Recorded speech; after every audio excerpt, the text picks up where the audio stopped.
All right, let's jump right into it. Today, we're stepping into the fire of Isaiah chapter 10. We're going to go verse by verse through the first 9 verses to really unpack this powerful drama. You've got a nation whose corruption has hit a boiling point, and then you have this superpower that God chooses as the rod of his judgment. Let's get started. So right out of the gate, verses 1 and 2 hit you like a thunderclap. It all starts with one word, woe. And let me tell you, this isn't a suggestion. It's a formal, serious declaration of doom. And the target is incredibly precise, the lawmakers and the judges of Israel and Judah. It is just a stunning indictment that really sets the stage for this whole chapter. And the crime here, well, it's absolutely chilling. We're not just talking about some individual greed. No, the text shows that the leaders were actually systematically writing injustice into the law itself. Think about that. They were creating a legal framework just so they could prey on the poor, the widows, and the orphans, the very people they were supposed to be protecting. This was corruption made official, right at the highest level. Then you get to verse 3, and Isaiah just unleashes this series of sharp rhetorical questions. It's like he's looking these corrupt leaders right in the eye and asking, okay, when Judgment Day finally gets here, this desolation from far, what's your escape plan? All that wealth you've piled up, where are you going to hide it? Who's going to save you then? The questions just hang there in the air, and there are no good answers. Okay, so let's quickly define these two crucial terms. That desolation which shall come from far? Well, that's not some big mystery. It's the invading Assyrian Empire, the absolute superpower of the day. And your glory? That's not some abstract idea. It's the cold, hard cash, the treasures, and the power they got through their crooked laws. And verse 4 lays out the direct consequences in no uncertain terms. All of their internal corruption has now triggered a catastrophic threat from the outside.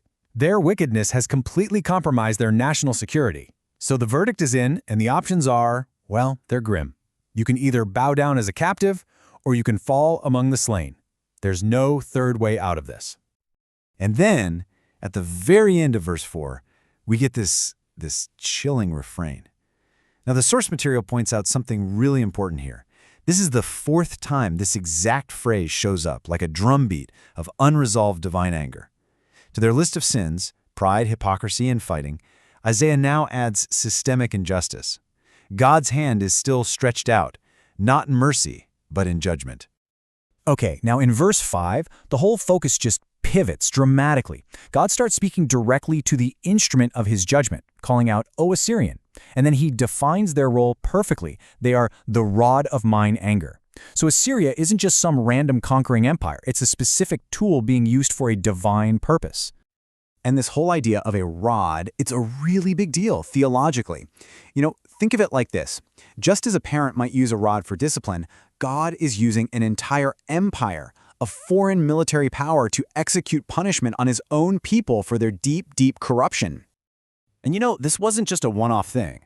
The source we're looking at points out that this is actually a recurring pattern all through biblical history, where God uses world powers as his rod. Sure, it was Assyria in Isaiah's time, but later on it would be Babylon, then Persia, and even the Roman Empire, all used to carry out divine purposes.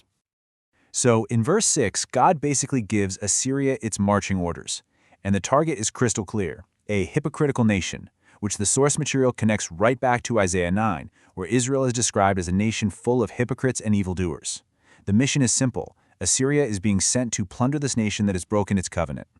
Now, to help us understand what this charge of hypocrisy really means, the source material we're using provides a modern analogy. And I want to be really clear here. This interpretation and the example we're about to go through, this comes directly from the source for today's explainer. We're just presenting their perspective.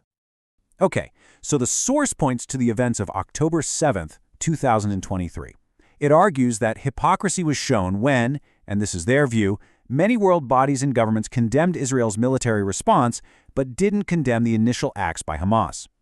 The source then goes on to list numerous specific atrocities it attributes to Hamas as evidence for what it calls a hypocritical double standard in the global reaction. And then, verse 7 hits, and the perspective just flips entirely.